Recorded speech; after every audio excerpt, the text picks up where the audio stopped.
Hello my dear friends, you're on the Military Summary channel, and today we will discuss the situation in Ukraine on the 5th of January of 2024.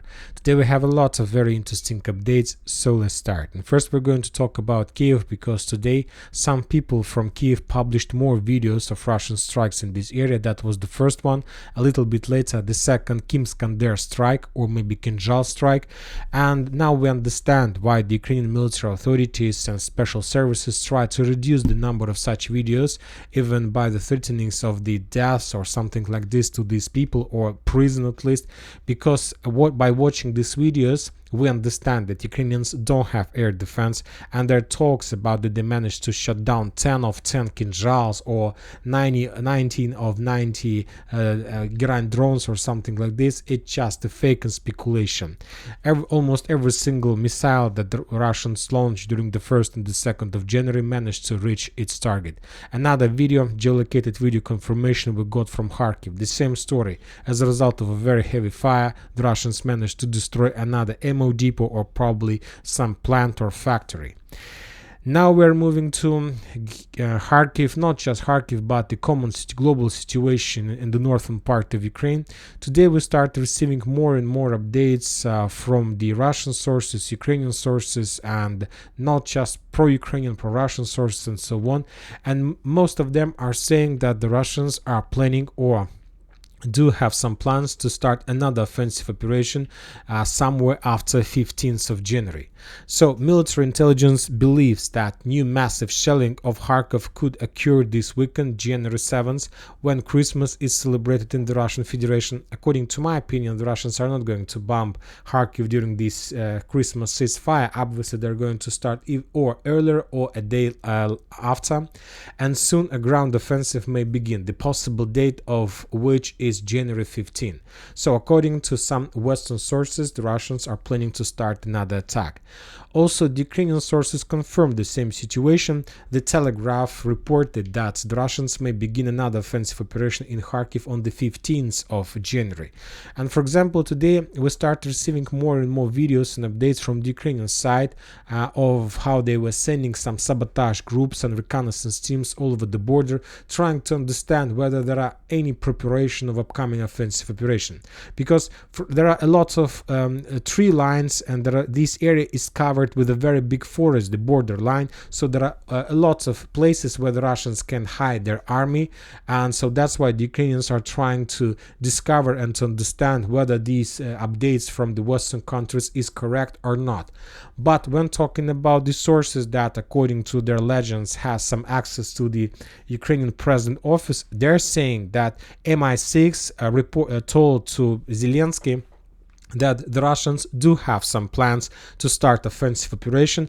They're not saying, the MI6 are not saying about the date, but they're saying that Kharkiv is not the main direction. There are going to be many directions, and the Kharkiv is not going to be the main one. So according to MI6, that are very likely that the Russians can attack or do have some plans to attack Ukraine, let's say in Chernihiv area. The Russians may try to attack the Ukrainians in Sumy area, and also of course Kharkiv. So many directions, many possibilities, and of course MI6 let's say gave an advice to Zelensky to increase, to speed up the creation of fortifications and the strongholds along the border. When talking about 15th of January, I'm not sure that Ukrainians do have possibilities or are able to build or complete building of fortifications along the border just within the next 10 days.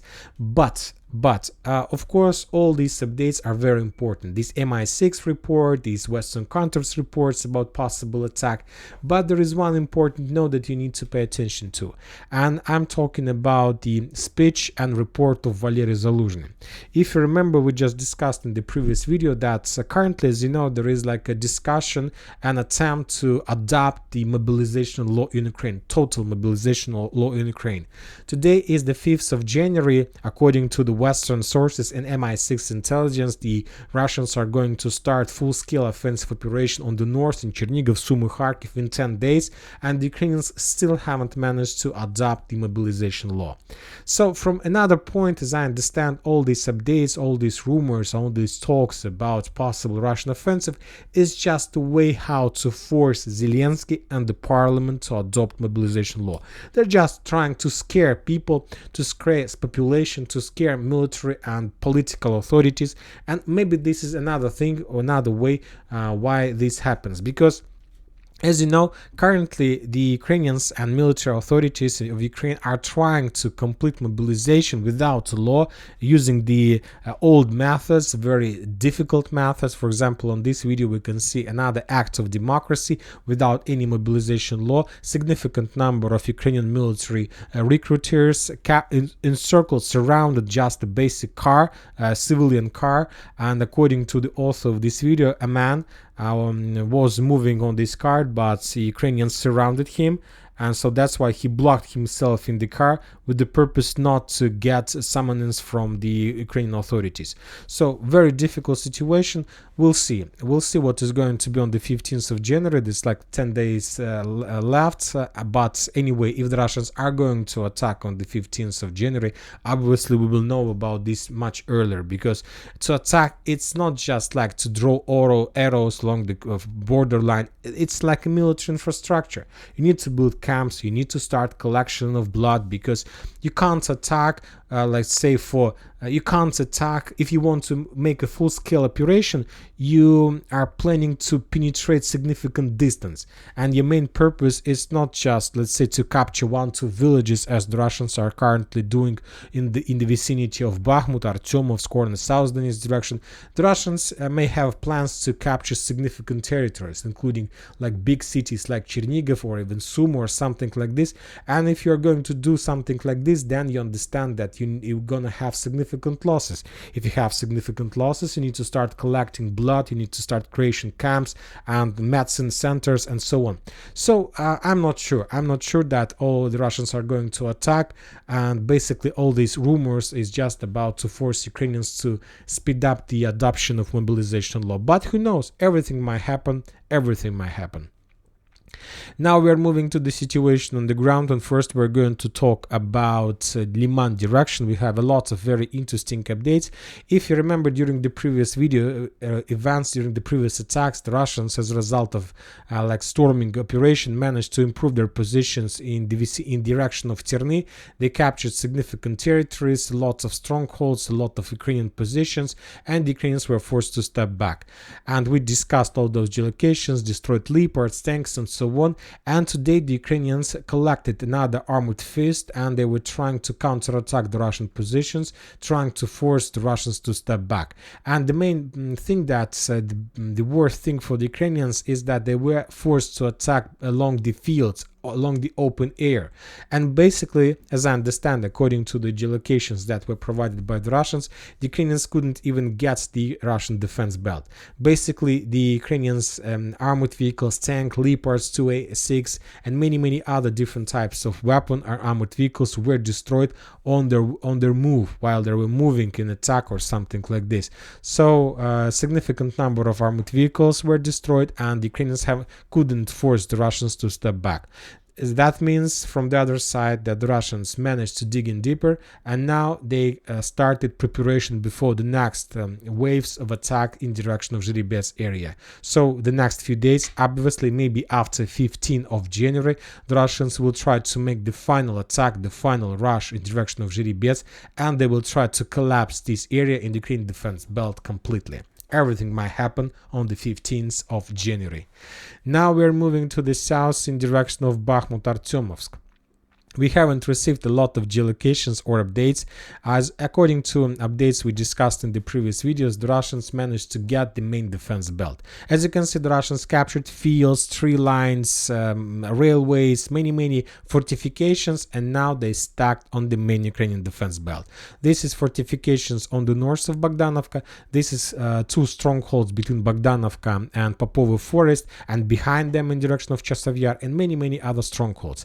And now the Russian main focus of the Russians is to penetrate the cemetery. And we got another geolocation from this area. The video was geolocated by the sources. On this video, for example, we can see how the Russians were attacking and bombing the Ukrainian positions in this area with FPV drones. This building is in the cemetery. From this angle, we can see cemetery itself. So from one perspective, this video confirms that the Russians still haven't managed to enter this area. They're still storming this territory. But from another point, if we increase the number of days since the beginning of this year, we see how the Russians are focused in this area. So this is their primary target. And according to this focus, obviously this territory will be captured by the Russians very soon. After a few videos from Ivanovsky direction, from Kamerton, especially in the Bakhmut, we stopped receiving anything. Maybe they have some progress. Maybe within the next few days we're going to receive more updates. Once again, on the 15th of January, the Russians may try to collapse this territory as well. Now we are moving to Avdiivka direction. We have a lot of very interesting updates from this territory, and probably one of the most important is that as a result of another Kim Skander strike somewhere in the vicinity of the city by the name of Mirnograd, the Russians managed to destroy another temporary position of Ukrainian forces. We don't have the number of losses, but obviously the losses were very heavy. When talking about Avdiivka itself, we have significant Russian progress on the northern part, on the northern flank. If you remember, we were talking a lot that currently the main clashes in this area are taking place for this stronghold, for this interception of strongholds. There are three big strongholds. One moves to Novokalinovo, another one to Berdychi, and the third one to Stepova. And the stronghold that goes to Stepova was captured by the Russians few days or week ago, and then the main clashes were taking place in this area. And from this area we have a lot of geolocations, and we have already discussed some of them. According, for example, to this video that you may find on the map, the Ukrainians using FPV drones were bombing the Russian forces, which confirms the Russian presence in this area. But later, right before I start making this video, we got another geolocation, the Russian offensive operation towards this stronghold. So there's a very short battle between the Ukrainians and the Russians. Like few Ukrainians, up to 3 or 5 or 6, were trying to hold this area. The Ukrainians, either Ukrainians and the Russians, are not keeping significant number of forces on defense belt. If someone attacks, it's better to try to call for reinforcement. So the Russians start storming process of this area, and when the Ukrainians realized that they don't have possibilities to hold this territory, they called for help. And help start moving from the north, from Keramik or Ocheretina, to the south. We see the convoy of Ukrainian soldiers stretched on the line, like 5 or 4 soldiers, but the Russians managed to discover it. Basically, they covered the reinforcement with cluster rounds or artillery strikes, and the Ukrainians, those who managed to survive, start running away. So basically, as a result of clashes in this area, as a result of Russian offensive operation, they managed to establish complete control over this territory, and this is the beginning of complete collapse of Ukrainian defense belt in this area. I'm not just talking about Avdiivka. Now the Russians have access to continue offensive operation along this stronghold to the north. The Russians have access to continue offensive operation to the west, trying to cut the main supply road that goes from Novobakhmutka to Berdychi. And of course, the Russians have access to continue offensive operation in direction of this residential area between the railways. So the main stronghold collapsed, fell down, and now the Russians can continue movements. When talking about the southern part, we also start receiving significant number of geolocated updates. The Russians were bombing the Ukrainians, as you can see, on the eastern part, on the southern part, and the central part. The main probable video is coming from the former aviation air defense base. The Russians continue bombing this territory with a long distance, with tanks, probably with mortars, with artillery forces. This is a very powerful stronghold, as you can see, but sooner or later the time will come and the Russians will also attack this territory with significant number of forces, maybe somewhere on the 15th of January, according to the Western intelligence. Now we are moving to the south Donetsk direction, and as you can see, we haven't received almost anything from this area, just a short update about possible Russian progress in the northern part of Marinka in direction of Georgievka. So nothing special. So for now we don't have enough of updates even to change the map, because the sources that reported that update are not like 100% reliable. No updates from Novomikhailivka either. Now we are moving to Kherson direction, because when talking about Vremivka tactical bridgehead and Robotina, we haven't received anything from this area. Maybe because of the weather or something like this. But when talking about Kherson direction, as you can see, we receive significant number of geolocations, and there are the most important geolocations from this territory. First of all, according to information we have, as a result of Lancet strike, the Russians managed to destroy another IRIS-T air defense system. So I'll remind you that during the previous 2 or 3 weeks, the Russians have already destroyed a few IRIS-T systems. If we increase the number of updates since the beginning of this year, from the 1st of January, you're gonna see that just a day ago or 2 days ago, on the 1st of January, yesterday, we got also geolocated videos of Russian air onset strikes, and as a result of those strikes, they managed to destroy 2 IRIS-T systems somewhere in the vicinity of Snegirivka. And so just for 2 days, the Russians destroyed 3 IRIS-T systems. Maybe this is the reason why the Western country, including Germany, took a decision to send extra military aid to Ukraine, which includes missiles to this type of weapon, because there are, as you can see, a lot of problems in Ukraine air defense, and we just discussed at the beginning of the video the Russian Kim-Skander strikes in Kiev and Kharkiv and so on.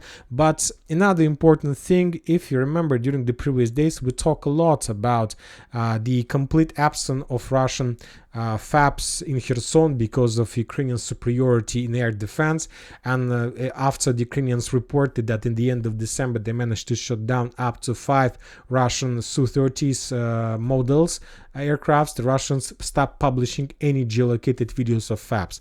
But because of that fact that the Russians managed to destroy during previous 3 days 3 Ukraine IRIS-T systems, just as of 5th of January we got a lot of geolocated videos of FABs. So basically, as I understand, the Russians managed to solve air defense problem from the Ukrainian side, and now they renewed bombing the Ukrainian bank of Dnieper River even heavier than they did before the situation with Russian Su-30s on this area. So we start receiving geolocated FABs, so that means that the Russians managed to restore their superiority in this area that we saw in November, October and earlier. The Russians continue bombing Berislav, the area in the vicinity of Antonovka, Pridniprovska, so significant damage, and probably the next days we're going to receive even more of this type of strikes.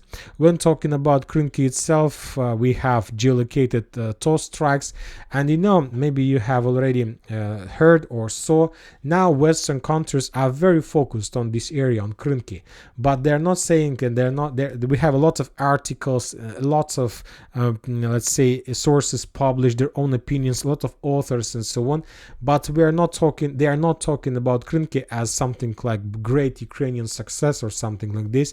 Most of them started with the words of the soldiers, either 35th, 36th, 37th or 38th Brigade, and they finished their articles with the words that the situation in Krynki is a disaster. And those soldiers, the Ukrainian soldiers that were sent on this foothold, are let's say walking dead, and they don't have any chances to return.